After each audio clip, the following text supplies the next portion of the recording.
Olá, bom dia com todos e com todas. Eu sou Jorge Rafael Ramírez, eu sou parte da equipe da INAFRO e o dia de hoje vamos falar com uma pessoa muito especial, é a professora Maria Nilsa da Silva. Ela é pesquisadora titular de Ciências Sociais na Universidade Estadual de Londrina, na UEL, em Paraná, Brasil. Ela também é eu não sei se fundadora, maestra, você vai falar, mas ela é parte da equipe que dirige o Núcleo de Estudos Afro-Brasileiros da UEL, né? Então, a ideia é de que a professora possa contar para nós a sua experiência e o seu desenvolvimento sobre o núcleo de estudos, tá bem? Olá, professora, como vai? Olá, Jorge, que prazer revê-lo. Eu fiquei muito feliz ao receber o seu convite, sobretudo para participar dessa entrevista, né, para a Inafro. Muito obrigada. Parabéns pela iniciativa, parabéns pela sua luta constante. Obrigado, maestro. É muito prazer para nós ter aqui com nós. E vamos a começar sobre a entrevista, porque muitas pessoas querem saber a experiência do NEAB, né? Então, a Ah, primeira pergunta para você é como nascem os NEABs no Brasil? E o NEAB UEL em Londrina? Qual é a importância de ter um NEAB e programa de pesquisa sobre questões negras no Brasil? ah, ok, Jorge. Na verdade, Jorge, o Núcleo de Estudos Afro-Brasileiros, ele nasceu com o nome de Núcleo de Estudos Afroasiáticos. E, na verdade, hoje nós temos mais de 200 núcleos de estudos afro-brasileiros nas universidades, né? Mas o primeiro foi o Centro de Estudos Afro-Orientais, que é da Universidade Federal da Bahia, Ah, em 1959. O segundo núcleo nasceu como Centro de Estudos Afroasiático de uma universidade chamada Cândido Mendes, lá no Rio de Janeiro. Né? Então, foi o segundo núcleo. E o nosso terceiro, o nosso núcleo é o terceiro, ele foi fundado em 1985, né? Há mais de 30 anos, e 30 anos. ele foi fundado com o nome de Núcleo de Estudos Afroasiáticos pelo professor Eduardo Judas Barros, que era um indiano. Hoje ele é falecido, era professor de comunicação aqui na Universidade Estadual de Londrina, no sul do Brasil, no estado do Paraná. Bem, o Núcleo de Estudos Afroasiáticos, ele, na verdade, ele teve uma atuação bastante voltada para a questão africana, mas também asiática, 2004 na UEL, né, o ano de 2004. Por que 2004? Porque em 2004 foi o período que nós adotamos as políticas de ação afirmativa, as Uhum. cotas para as pessoas que vêm de escolas públicas e a metade dessas vagas para pessoas negras, não é? Então, a partir de 2004, o Núcleo de Estudos Afroasiáticos ele passou a ter uma nova configuração, porque, afinal de contas, a UEL começou a receber mais jovens negros, estudantes negros, negras. Então, era necessário que o núcleo tivesse uma atuação bastante voltada para receber esses estudantes, apoiar as pessoas negras, sobretudo porque a população negra no Brasil é uma população bastante empobrecida, não é? E foi realmente adotar as ações afirmativas para que aumentasse ainda mais o número de estudantes negros, negras na universidade. Então, a partir de 2004, o Núcleo de Estudos Afroasiático ele passa a ter uma atuação bastante voltada para elaboração de projetos que pudessem dar bolsas para os estudantes, também apoiar os estudantes dentro da universidade, voltado especificamente para as ações afirmativas. Nessa época também, em 2003, foi promulgada a Lei 10.639, essa lei é aquela lei que foi promulgada pelo governo Lula, e foi criada também uma secretaria, a Secretaria de Políticas de Promoção da Igualdade Racial, a CEPIR, né, que teve como primeira ministra a Matilde Ribeiro, né, a ministra Matilde. Então, juntamente com as ações afirmativas, surgiu a Lei 10.639. Então, era necessário que os núcleos de estudos afro-brasileiros também contribuíssem com a formação continuada de professores. Porque os professores, na verdade, da rede básica de educação, eles conheciam a história do negro, mas de uma forma enviesada, sobretudo somente o período da escravidão, de uma forma exótica, de uma forma preconceituosa, né? Não conhecia realmente de forma profunda a história da população africana e afro-brasileira. Então, os núcleos de estudos afro-brasileiros, juntamente com o NEAB aqui da UEL, começou a, além de apoiar as ações afirmativas, a ministrar cursos para a formação de professores. E, além disso, tinha um outro aspecto, o terceiro aspecto, que era necessário fazer pesquisas e realizar publicações sobre a população negra no Brasil e também africana. Então, para fazer isso, o que aconteceu naquele momento no Brasil, no início dos anos 2000? Surgiram, a partir do Ministério da Educação, alguns programas que financiavam as bolsas, os cursos e também as publicações. Por exemplo, um programa chamado Uniafro, do Ministério da Educação. Então, várias pessoas não, mas vários núcleos tiveram concorriam a esses editais e tinham algum financiamento. Geralmente era pouco, para 10 estudantes, conseguia-se fazer alguns livros, algumas publicações didáticas e paradidáticas, mas, na verdade, foi um reforço bastante grande aos núcleos de estudos afro-brasileiros. Os núcleos de estudos afro-brasileiros, eles também estão ligados a uma associação que se chama Associação Brasileira de Pesquisadores Negros, que foi fundada no ano de 2000. Então, eu me lembro que um dos congressos chamados COPENE, nós já estamos no 11º COPENE, que acontece a cada 2 anos, não é? Então, um dos congressos COPENE ocorreu no Maranhão no ano de 2005.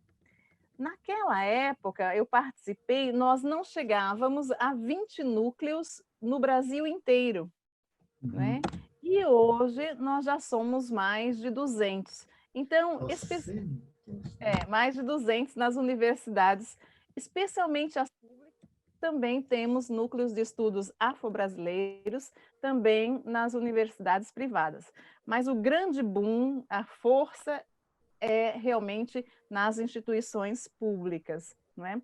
E depois também, no caminho desses núcleos, eles foram adotando também os estudos indígenas. Então, vários núcleos se chamam NEABIS, com o I no final, por causa dos indígenas. Né? Então, por exemplo, essa semana que se lembra, dia 19 de abril, se lembra a realidade da população indígena, como temos o 20 de novembro também, para lembrar a luta do povo negro. Né?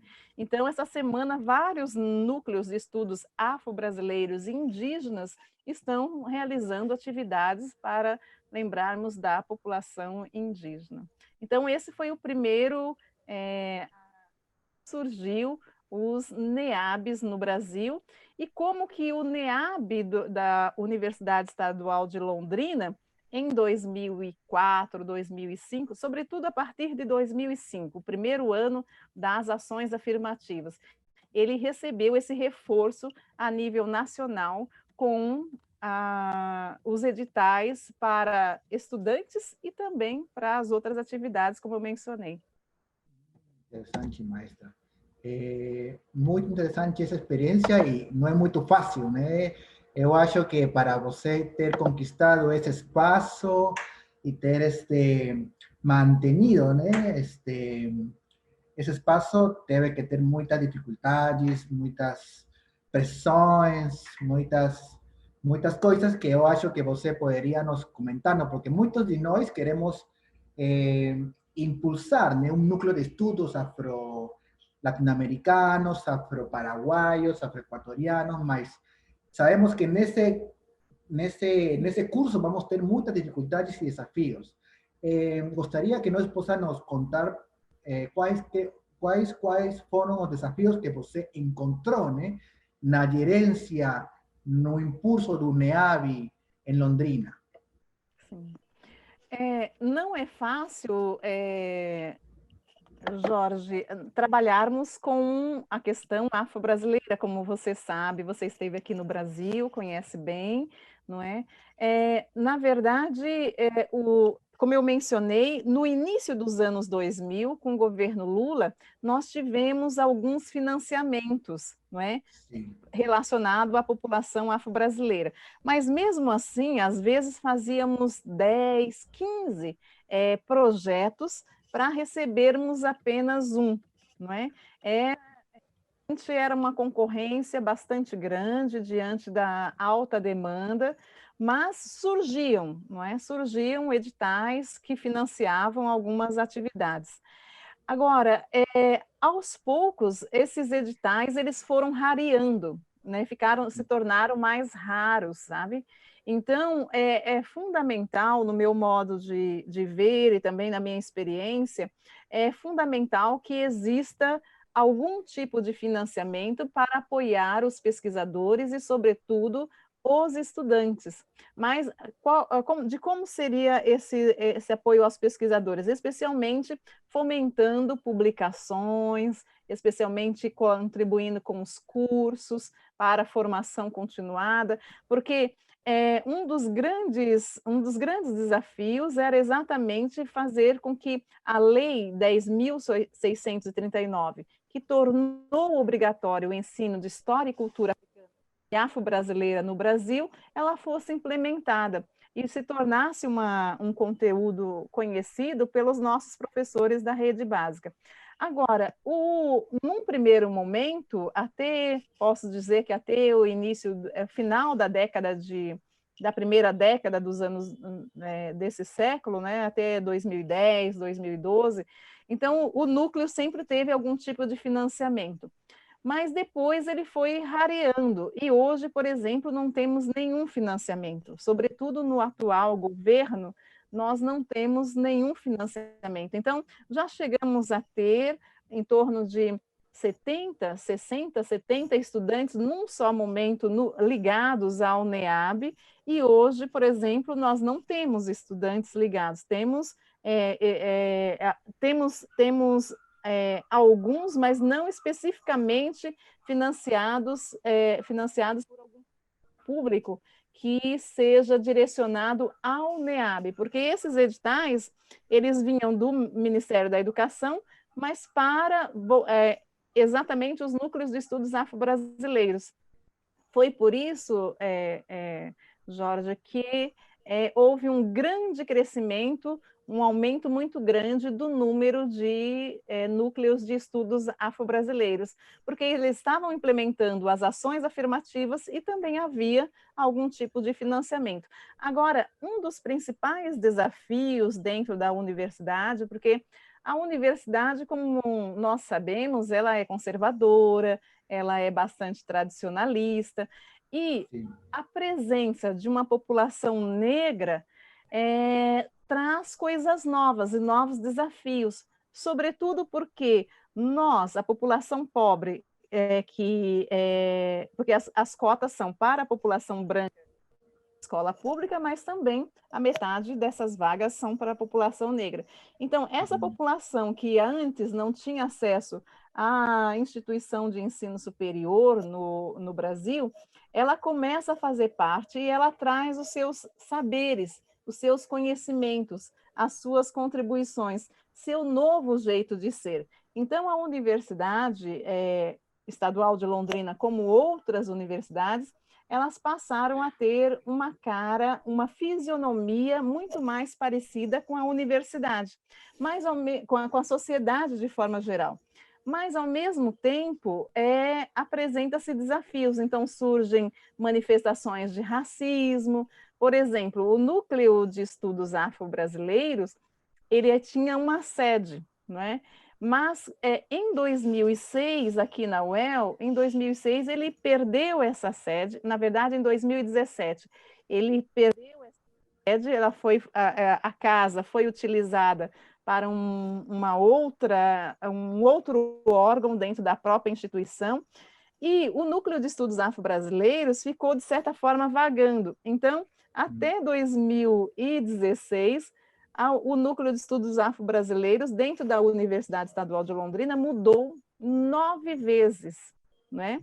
Então, Nossa! exatamente, 9 vezes. Então, e para que o núcleo fosse mantido, chegou um momento que o núcleo não tinha nem funcionário e nem também não tinha sede. Então, estava bastante fragilizado. Foi quando nós nos mobilizamos, juntamente com os estudantes, professores, pessoas que consideravam o núcleo de estudos afro-brasileiros normal, que considerava importante para que nós pudéssemos continuar a caminhar ações afirmativas. Então, você estava aqui na Universidade Estadual de Londrina fazendo seu master, seu mestrado nessa época, então você se lembra que houve uma campanha intensa, não é? Os estudantes participaram, houve assim uma mobilização não somente da universidade, mas de instituições de fora. Então, nós recebemos financiamentos, não financiamentos, mas ofertas, por exemplo, uma empresa que trabalha com cimento, deu o cimento para fazer a base. Outra empresa que trabalha com madeira, então aparou as madeiras para a construção da... Então, assim, nós não recebemos dinheiro físico, mas várias pessoas fizeram a campanha para que nós conseguíssemos a sede do Núcleo de Estudos Afro-Brasileiros, que, na verdade, é uma casa que é uma casa histórica. Londrina é uma cidade que começou com uma construção de madeira, e essa casa ela é de 1934 e foi recebida pela UEL em doação, mas ficou 10 anos no chão. Então, quando foi doada para a gente, estava bastante degradada, não é? Então, foi necessário um processo de reconstrução. Então, só para dizer que, mesmo sendo um núcleo bastante consolidado, reconhecido, fundado em 1985, nós tivemos dificuldades para consolidar, para ter uma sede, ter um espaço em que a gente pudesse acolher os estudantes, acolher os professores, acolher o público que nos procura. Então, tudo isso, no meu modo de ver, Jorge, faz parte dessa questão racial, do racismo institucional, do racismo estrutural, que está presente na sociedade brasileira como um todo, né? Sí, nossa, e a ideia de organização, cooperação dos mesmos estudantes, de professores, para manter esse espaço foi muito importante. Eu acho que se vocês não continuavam nessa luta, né, o espaço ficava para outro centro, mas não para o centro que foi, né, concebido, né? Então, nesse sentido, professora Maria Neuza, e para poder ir terminando esta entrevista, queria que você possa compartilhar com nós que lições ou recomendações você pode compartilhar com centros de estudos de pesquisa ou centros acadêmicos que estão começando a promover a pesquisa afro-latino-americana.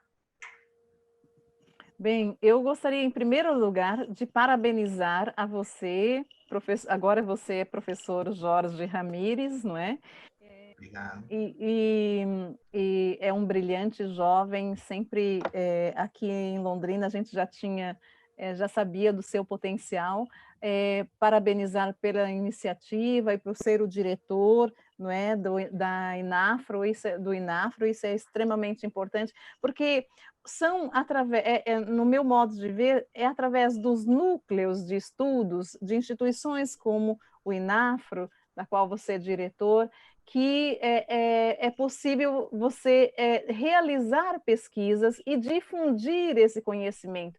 É fundamental para mudar essa realidade do Brasil, da América Latina, do Peru, do México, que nós tenhamos estudos, tenhamos centros de estudos que possam mostrar a realidade da população negra, da população afrodescendente, que contribuiu para a construção, constituição dessa América Latina, não é? Então, os povos indígenas e outros povos, a população negra faz parte, a população, no Brasil nós chamamos de negra, na América Latina fala-se afrodescendente, não é? Então a população afrodescendente contribuiu e contribui. Então é fundamental que nós possamos conhecer, realizar pesquisas e difundir.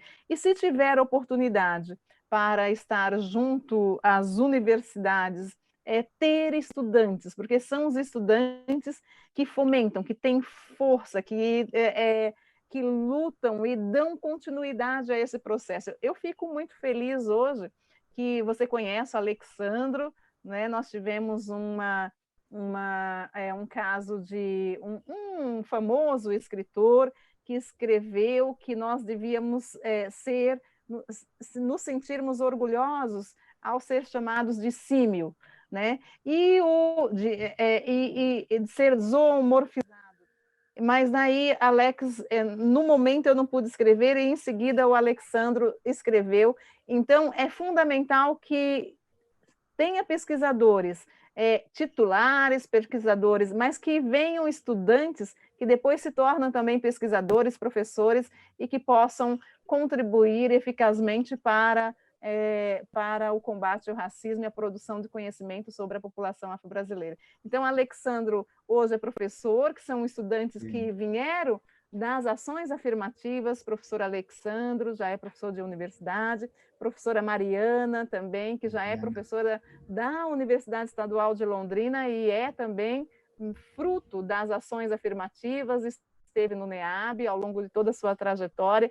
Temos vários outros estudantes que hoje já são professores. Então, é fundamental que desenvolva a pesquisa e, sobretudo, que invista nos jovens para dar continuidade a essa luta e na visibilidade realmente da contribuição da população africana, da população negra, em vários países da América Latina, em onde a gente está. Então, acho que é isso. Eu tenho certeza que o Inafro será um sucesso muito grande, e é um sucesso. Oh, muito obrigado, maestra. Estamos começando a trabalhar para que for assim, né, no futuro. Muito obrigado, querida professora Maria Nilsa. Para nós foi uma honra ter você aqui nesse espaço. Foi a primeira vez que temos uma professora afro-brasileira nesse espaço, então eu acho que tem muita expectativa, né, de muitos jovens pesquisadores que estão tentando se aproximar nesses estudos, então eu acho que sua contribuição vai ser muito enriquecedora para eles, né? Então, queria novamente agradecer pela sua disposição e, então, com isso vamos a culminar a transmissão do dia de hoje e continuem nas redes sociais do INAFRO e será até uma próxima.